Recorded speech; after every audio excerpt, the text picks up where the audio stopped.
Everywhere we go these days, we're surrounded by technology, gadgets and gizmos. Even in cars, you get sat-navs and phones and iPods, everything designed to make our lives that little bit easier. In the home too, we are confronted by more and more gadgets. The challenge for architects building for the future is to use this technology to help, not hinder, the modern family.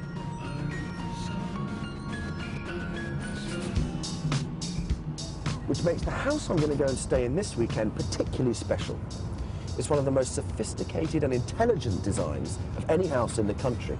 And it's also got a very inspired 21st century vision of the way we live our lives, with a particularly strong eco-agenda. I can't wait to see it.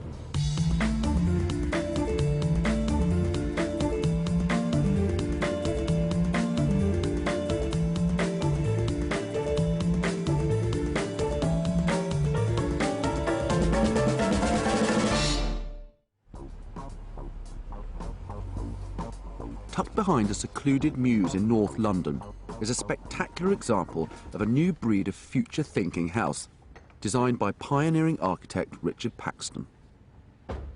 My first job is finding my way in. Heidi, it's Simon. Oh, hi. Hi there. Is there anywhere I can park? The techie facade looks very cutting edge and contrasts dramatically with the Victorian mews buildings. The house took 4 years to complete, but Richard never saw the final outcome of his project. Tragically, he died suddenly at just 49, but he left behind a stunning architectural legacy. Wow. Hi, Simon. Heidi, hi there. How are you? Hi, I'm fine. Good. Lovely Like to meet you. And you, looks like Richard's widow, Heidi, now lives here with their 2 children, Freddie and Katie. What's going on here? swimming pool. My goodness, that is extraordinary. It's a cheeky little thing, isn't it? It's not. it's It's cheeky. I wouldn't say it was little. It's that lovely unexpected. Can I touch it? Yeah. It's Oh, it's fantastic. lovely and warm. It's a reflection of those lemons. I know, it's beautiful. I'm so excited. I've got to It get turns everything inside. upside down. Come on in. I've got to come go on inside. in. I can't bear it anymore. Come on in and have a look around. Let me take your bag and I'll put it in your room. That's so kind. Thank you. But have a seat. I'm just going to pop your bag there Brilliant. and then Thank you. pop it in your room in a minute. This is absolutely extraordinary. What a jaw-droppingly beautiful space. With light emanating from all directions, it's a glow. Having a swimming pool in the sitting room seems bizarre, but it also serves a practical purpose. First of all, it was a sort of a light slot, and Yeah. well, we could put water in the light slot, and then it could be a swimming pool, you know. So suddenly it was that exciting thing. I mean, that water must weigh a lot. There's a lot of water in I there. think there's about, it's about 35 tons, isn't it? But it's kind of Shark Tank technology.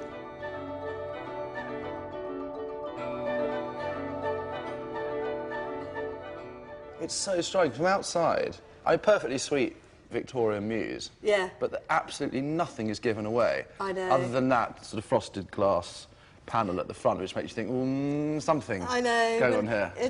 I think it's an architect's dream because it's so inconspicuous, you know, it's so hidden. It is like the secret garden. There's a pond in your There's a pond. sitting room. Yeah, there's a pond, which going is on? lovely. I know, it's just lovely. Well, Have you ever fallen in it? no, and everybody thinks... The house covers 600 square metres of floor space and is divided into 3 zones.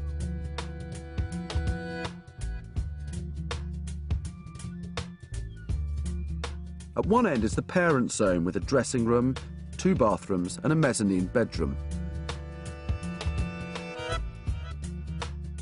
The central communal zone with its incredible internal views is open plan.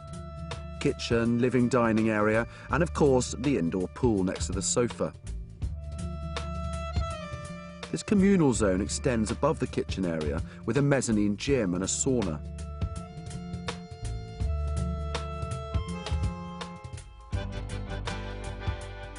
The children's zone is at the top end of the mews.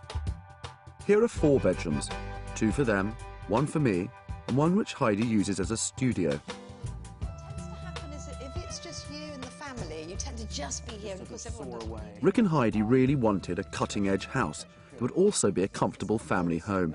It has a exactly. real, So- it has a really sophisticated and, you know, hard-working brief because, you know, we've got to live here and work here, and the children have got to, you know, have their friends and do their coursework and, you know, fill in their uniforms and all of those, all of like, you know, and cook and, you know, play. Whilst also satisfying yours and Rick's sort of dreams. Absolutely. The Paxton house runs parallel to the mews behind the existing buildings. It's shoehorned into an almost impossible brownfield site. Originally a large garage and workshop, the plot is hemmed in on all four sides. The only visible facade is the electronic door through which I entered. The ability to wedge such a spectacular house into a site like this is quite a feat and a tribute to Rick Paxton's imagination. Do you like to come and see where you're going to stay tonight? I'd love to. Just this Can't way, wait. sweet. Just Thank this you. way.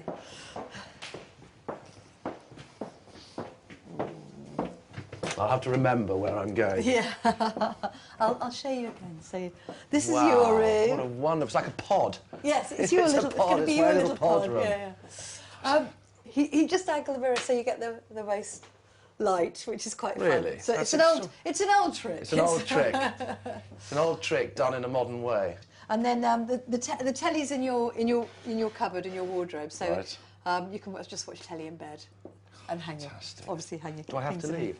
it. And then the shower is in here, and the light just goes on as you go in. Fantastic. And it's just a wet space, a shower room. It's brilliant. This is like the ultimate little bathroom and shower on a sort of first-class airline flight, Yeah, isn't yeah, it? yeah. Fantastic. Do you want to take Jack off I'll or just, anything sweet? get myself settled. That'd Yeah, be great. sure. And then I'll back give you a find little tour. All right, lovely. Look forward to it. Thank you.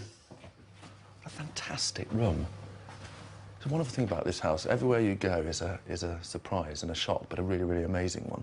The amount of attention to detail that's gone into it, with all the technology, it's like nothing I've ever seen before. It's quite phenomenal, quite difficult to get my head around. I love my room. There's so much to see and touch. Richard Paxton's design is way ahead of its time. He has skillfully integrated the latest technology into a sophisticated and breathtaking environment. This is where he always used to work. Sitting behind here is a lovely thing because you get the long internal views, which is really fantastic. So you can. It becomes a different room when you look back this way as well, doesn't it? Absolutely. It becomes a different room. Working alongside Heidi, Richard built a reputation for designing extraordinary one-off family homes across London for an exclusive clientele. Richard always would love to be in the living bit to work because these were the lovely big spaces and so on and so on. So people would then come into, you know, the living area and work with him and have his meetings, and clients would come here and so on and so forth. His designs have pushed the limits of what is technically achievable. But Richard's work is still not well known beyond the circles of the architectural in-crowd. These doors, they're so beautifully fitted, and these mechanisms very up lovely, here aren't are they? really bespoke, all made for the house. all made for the house, and in fact they've got fridge seals on, so that they're, you know, great acoustically. Very important down the other end where the children were. Rick's he thought that was the key to true happiness, you know, and true friendship with your children. That Is areas of silence. Exactly. Give them their own space. Amazing attention to detail. Yeah, no. So it's your dressing room. This is dressing room, which is a great luxury. The dressing room and both bathrooms are halls of mirrors. Everywhere I look, there are myriad subtle design touches. Oh, toys. Hidden taps, sliding storage, an incredibly clever use of space. Brilliant. I love the shower in my room. Yeah.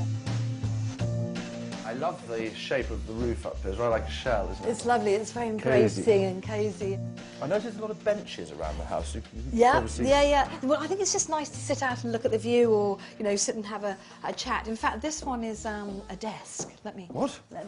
You can. Nothing is as it seems. No, in nothing this is house, as I it discovered. seems. And it's. I'll make it a desk, and then it just locks in. Because I can drop in from here, which is lovely. The bridge is quite fun because you can change the colour. This house is not just a pretty face, it's smart too. A central computer controls all the main functions, lighting, heating and ventilation, at the touch of a button. quite like this one because you can gaze over the top and have a look And at see people everyone who's arriving coming if in. they come for a party, or just see what's happening in the rest of the space. Something like that. High up here on the bridge, I can really appreciate Rick's passion for innovation. The steel struts and the curved glass wall, like a giant windscreen, reflect the technical achievement of the structure.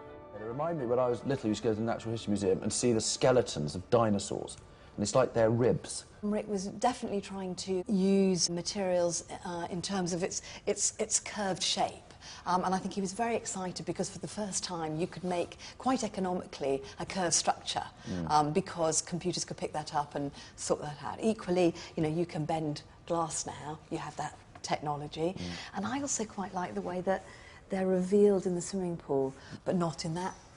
So they just show themselves, they just give that hint, so you do understand how the structure works. Yeah, you get to see just a sort of glimpse of the skeleton of the house, as it were. Exactly, your dinosaur, absolutely.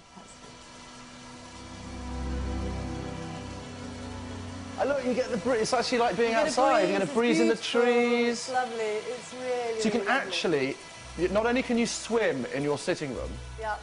you can sunbathe. The lack of an external aspect of the house did not faze Rick Paxton. He simply brought the garden inside. The huge sliding glass roof panel opens up to the sky. Naturally, Rick incorporated automatic sensors to close the roof should the English weather intervene. Rick very much had this idea, I think, that just, you know, sod it. Let's just go for it. Let's have a garden in our sitting room. Let's have a swimming pool in our... I mean, I half expect to walk through the door over there and go skiing. You know? Now there's The main living area and master bedroom are separated from the 4 bedrooms in the children's zone by 2 sealed glass doors next to the open staircase. It's not a house for toddlers, this one. Hi there. Hi, I'm Simon. Hi, nice to meet you. Sorry to interrupt you. How are you? Katie, hi. Hi. 18-year-old Katie is following in her father's footsteps by studying architecture. Lucky girl. Yeah. Excuse me, I'm going to go say goodbye, darling, because I'm going to go and see Freddie play rugby. Okay. Thank you so much. I'll see you later. See you later. Your dad loved his toys, didn't he? Yes. Yeah. No, my friend once joked that I lived in an iPod, which Dad took as a huge compliment.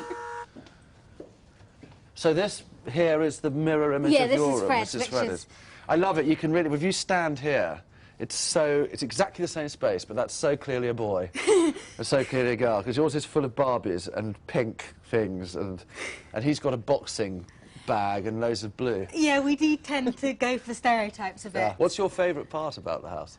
Either the swimming pool, I love swimming, and we had one when I was very little, so sort of almost as soon as we could walk, as soon as we could float, we were put in the swimming pool, and it is lovely just being able to swim up and down in the living room, go swimming at 3 in the morning.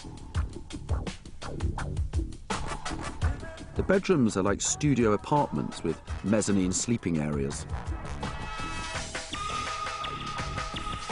Freddie's room is almost identical. The house is a very substantial space, but Rick was determined not to waste an inch. Every little nook and corner is used, from the library shelving along the corridor to the sink by the rear entrance used to wash off muddy boots.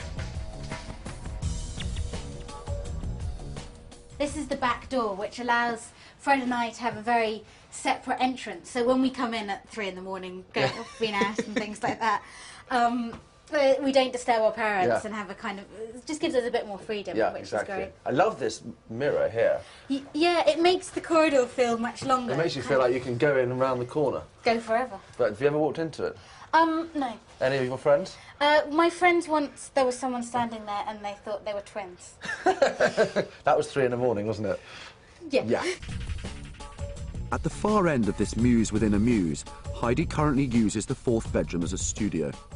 I love this wonderful arc. It's fantastic. Here, isn't it? Upstairs, it's kind of like being in a little cocoon or a treehouse or something. Yeah. It's fantastic. There's this sort of childlike kind of enjoyment of the... It's quite sort of church-like as well, in a way. Yeah, especially with because these are natural light. Yes.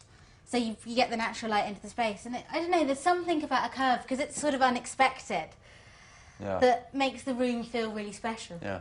It's a church meets igloo. Yeah.